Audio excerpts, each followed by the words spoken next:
Обода Лондон BBC саламатсыздарбы? Эл аралык жана спорт жаңылыктары менен тааныштырып Эрмек Максутова. Гонконгдо коронавирустан бир киши көз жумду. Ал арада Кытай вирусту оздуктоодо кемчилик кеткенин мойнуна алды. Жайылып жаткан коронавирус коркунучу. BBC Кыргызстандын саламаттыкты сактоо министрин өлкөдө соңку абал кандай деп сурады. Hi guys, how are you all? I'm back to work. Лондондагы эң улгайган ашпозчу 61 жылдан бери эмгектенип келген карыянын ардактуу эс алууга чыгайын деген ниети жок экен. Гонконгдо коронавирустан 39 жаштагы киши көз жумганы кабарланды. Дүйнө жүзү боюнча вирусту 20 000 киши жуктуруп алган. Кеминде 425 адам каза болду. Вирусту жок кылуу чаралары көрүлүп жаткан чакта Кытай бийлиги кризисти жок кылууда кемчиликтер кеткенин мойнуна алды. Ухандагы вирусту жуктургандар жаткан ооруканада медкызматкерлер менен бейтаптар патриоттук гимнди ырдап жатышат. Ата мекен менен биргебиз дейт алар. Мындай пропагандалык кайрылууларды түшүнсө болот.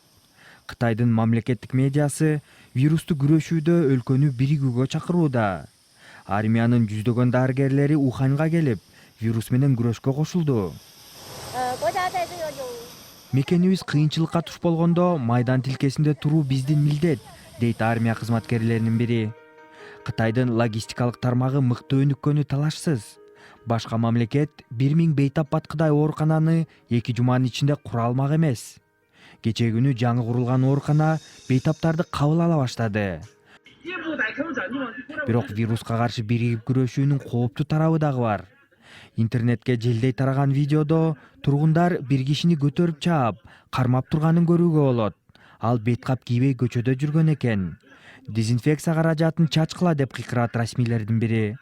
Кытайдын көп бөлүгүндө көчөдө беткапчан жүрүү талап болуп калды. Бирок беткап вирустан канчалык коргой алаары талаштуу маселе. Интернетке тараган дагы бир видеодо бүтүндөй үй бүлөнү полиция күч менен ооруканага алып кеткенин көрүүгө болот. Мындай видеолор негизинен чет өлкөлүк интернет баракчаларга жүктөлүүдө. Видеолордун дагы биринде полиция вирусту жуктурду деп шектелген карыяны үйүндө кулпулап жатат. Сенде жетиштүү күрүч бар, эшигиңди кулпулап жатабыз, дейт полиция кызматкери. Дагы бир тасмада полиция жергиликтүү тургундарды вирус тууралуу маалымат менен коомдук тармактарга бөлүшпөгө үндөп жатат. Вирус тууралуу маалымат бөлүшүү мыйзамсыз, дейт полиция кызматкери. Кытайда Facebook, Instagram сыяктуу коомдук сайттарда вируска байланыштуу видеолор улам жүктөлүп, тарап жатат. Ал тапта Гонконг вирустун айынан 1 адамдык жоготууга учураганын кабарлады. Гонконг менен Кытай ортосундагы 13 өтмөктүн 10-у жабылды. Гонконгтуктар Кытай вируска кабылгандардын чыныгы санын жашырып жатат деген пикирде. Ошондуктан жергиликтүүлөр чек араны толугу менен жаап салууну талап кылышууда. Алардын арасында медкызматкерлер дагы бар. Коркуу вирустан дагы тез жайылат эмеспи? Кытайдын эң чоң шаары жана экономикасынын кыймылдаткычы Шанхайдын көчөлөрү бош турат. Мунун экономикалык кесепети оор болору талашсыз. Ошентип дүйнө коомчулугу Кытайдан тараган коронавирус менен алпырышууда. Күн санап жайылып жаткан вирусту алдын алуу, ага кабылгандарды так аныктоо маселеси Кыргызстанда талкууга жем таштады. Текшерүү, көзөмөл иштери кандай жүрүп жатат? Бул суроону кабарчыбыз Абдыбек Казиев өлкөнүн саламаттыкты сактоо министри Космосбек Чолпонбаевге узатты. Бүгүнкү күнгө толук айта алам, Кыргызстанда коронавирус менен катталган адам жок. Чек аралардын баарына катуу көзөмөлдү койдук. Баягы түз Кытай менен байланышкан чек араларды дагы күчөттүк. Негизги биздики азыр түз Торукарт менен Иркештам. Торукартка мен өзүм барып келдим.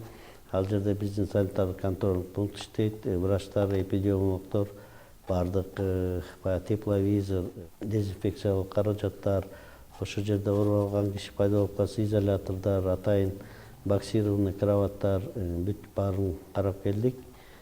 Штабтан чечим кабыл алынган. Торукартка мындай обсерватор деп койчу эле, фильтрационный зона деп. Мына бу 2 күндө уже 100 койка алуу атайын мындай ачылды. Азыр Кыргызстан адамдын коронавируска кабылып же кабылбаганын кантип текшерип жатат? Так аныктай алабы? Симптомдору ошол сас туумга абдан окшош деп жатат. Ошол боюнча көз жазымда калган жокпу деген күмөндүү суроону берип жатышат. 23-нен баштап баягы чоң көзөмөл мурункудагы санитар контроль пункттар иштеп жаткан. Адамдын денесинин температурасы, жөтөл, насморк, анан пневмония депчи, анан негизи бүт эле жерде Кытайда да кошуна мамлекеттин баарында эле ар кандай стационардык же портативдик тепловизорлор колдонулат. Селдин баарын карадык. Эң негизгиси бизде ошондой бир клинический эмелер показания болгондун баарын эле изолировать этип, анан ошолорду көзөмөлгө алып аттык да. Анан экинчиси баягы симптомдорду, мисалы бүгүнкү күнгө чейин мындай температура болгондордон көп болгон жок. Кытайдан келгендер эле 1-2 күнгө больницага жаткызып, ошол жерден толук кандуу изилдеп, анан атайын эксперттик консультанттык топ ачылган. Алар барып бүт эпидемиянын карап, эпидемия борбору Ухань шаары болуп атпайбы? Ошол болгон эмес деп бүт баарын баягы өзүнүн схемасы бар, ошолор менен карап туруп анан жыйынтыкты берип атышат да. Кечиресиз, бул оору буга чейин Кыргызстанда мурун кийин катталбаган соң, ошону так аныктай ала турган бизде адистер, дарыгерлер барбы? Же атайын кыска мөөнөттүү окуудан өттү? Негизи бул коронавирус деген мунун тарыгы бир 65-жылы ачылган. Мунун бүгүнкү күндө 30дай түрү бар да. Эми бул болсо бул мутированный формасы ачылды да. Ошон үчүн ал кытайлыктар дагы көп өлкөдө да муну азыр вакцинасын же тесттин биринчи күндөрдө эметилген эмес. Азыркы күндө эми азыр тесттер пайда болду. Кудай буйрса, мына биз Россиядан 500 ушул именно ушул типти аныктай турган тест келип атат. Коронавируска байланыштуу дүйнөдөгү кырдаал тууралуу уюлдук телефон аркылуу интернет сайтыбыздан окуңуз. Ал үчүн бизди bbc.com /кыргыз деп издеңиз. BBC Кыргыз кызматынын берүүсүн көрүп жатасыздар. Жаңылыктар менен тааныштырууну улантабыз. Президент Трамп менен атсалыша турган демократтардын талапкерлерин аныктоочу жыйын башаламандыкка айланып, жеңүүчүнүн ысымы айтыла элек. Айова штатындагы жыйынга 11 демократ катышкан. Бирок добуштарды корутундулаган компьютер программасы иштебей калып, жыйынтыгын жарыялоо бир нече саатка артка жылдырылды. АКШ Сенатында соңку жүйөлөр угулуп бүтүп, президент Трампка каршы импичмент жарыяны аяктаганы калды. Шаршембиде жыйынтыктоочу добуш берилгенде Трамп толук акталышы мүмкүн. Дональд Трамп саясий атаандашы Джо Байден тууралуу терс маалымат таап чыгуу үчүн Украинага кысым жасап, далилдерди Конгресстен жашырууга аракет кылган деп демократтар шек санаган. Трамп айыптоолорду четке какты. Бириккен Улуттар уюму соңку 2 айдын ичинде Сириянын козголоңчулар көзөмөлдөгөн Идлиб провинциясынан 500 миллиондон ашуун киши аргасыз жер которгонун билдирди. Качкындардын көбү аялдар жана жаш балдар. Алар Сирия менен Орусиянын күчтөрү козголоңчулардын акыркы чебине чабуул койгондо үйлөрүн таштап качкан. Түштүк Африканын мурдагы президенти Джейкоб Зума паракорчулукка байланыштуу сот ишине келбей койгону үчүн аны камакка алуу буйругу берилди. Зуманын адвокаты анын саламаттыгы тууралуу кагаз көрсөткөн. Бирок ал кагаз судьяны ынандырган жок. Май айынын башында башталчу сот ишине Зума келбей койсо, камакка алуу ордени күчүнө кирет.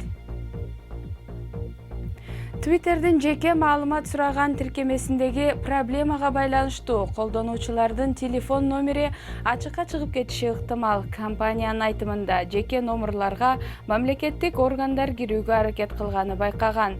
Twitter жабыркаган баракчаларды аныктай албасын айтты. Филиппо Фалкон, Лондон шаарынын тургуну. Ал 1958 жылдан бери ашпозчу болуп эмгектенет. 81 жаштагы карыя Италиянын Пуглия аймагында туулган. Ал 20 жашынан тартып дүйнөнүн булуң бурчунда тамак аш жасап келет. Эң улгайган ашпозчу ашканасына басып бара албай калгыча тамак жасай берерин айтты.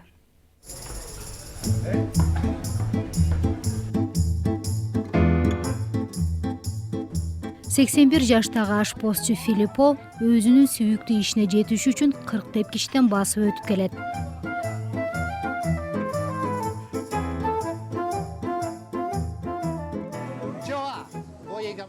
Ал пенсионер, бирок 60 жылдан ашуун Лондондо ашпозчу болуп иштейт. Мен 1958 жылы иштеп баштагам. Алгач идиш аяк жууп иштедим, кийин ашпозчунун жардамчысы болдум. Андан кийин өзүм ашпозчу болуп, өзүм ресторан ачтым. Ал кийин өзүнүн ресторанын сатып жиберди. Бирок анын жаңы ээси ресторандын атын өзгөрткөнү менен Филиппону кетирбей алып калган. Ресторандын жаңы ээси Энзо жеке мүлккө ээлик кылгандан да Филиппо менен иштешкиси келгенин айтат. Филиппосуз бул ресторанды элестетүү кыйын. Ал бизге шык дем берип турат. 81 жаштагы киши 18 жаштагы баладай кыймылдап иштейт. Кээде ал 81 экенине ишенбей кетем. Жумасына 6 күн иштейм. Иштен кийин огоротума жөнөйм. Ал жакта 3 саатта иштейм. Ал эми дем алыш күнү огоротумдан чыкпайм. Булардын баары Филиппонун огородунан келген жер жемиштер. Биз муну кардарларыбызга беребиз. Ал огородунда мындай чөп чарларды өстүрүп, күч кубат алып турат. Ашканада болуудан эч чарчабайм. Эгер телевизордун маңдайында отура берсем, балким азыраак жашамакмын. Себеби досторумдун баары үйдө отуруп калгандан кийин көбү өтүп кетти. Андыктан кыймылдап иш кылууну жактырам. Кыймылдап тургандыктан өзүмдү жаш сеземин. Тамак бышыргандан ырахат алам.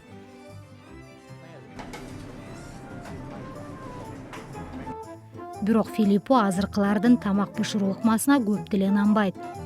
Өздөрү эч нерсе билбей туруп тамакты тез-тезден эле бышырып коюуну каалашат.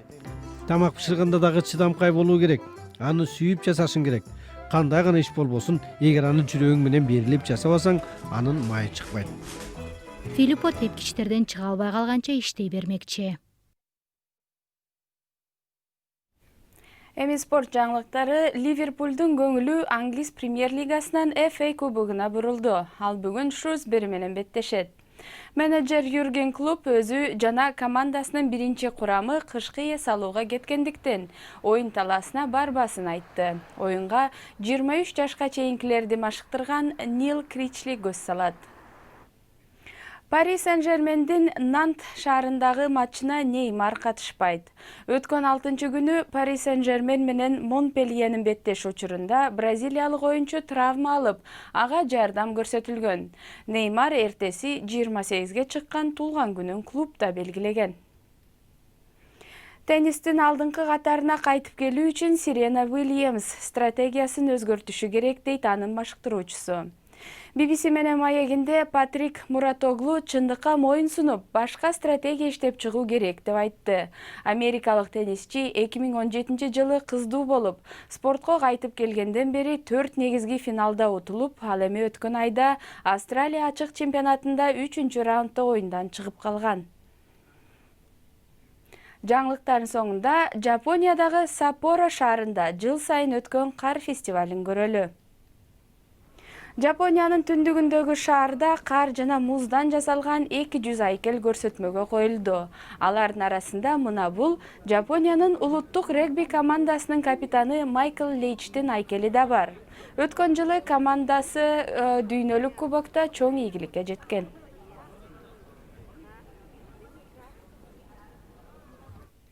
Бул жана башка жаңылыктар азыр интернет сайтыбыздын башкы бетинде турат. Дарегибиз bbc-kyrgyz.com сайтыбыздан жаңылыктарды окуп, радиобузду да уксаңыздар болот.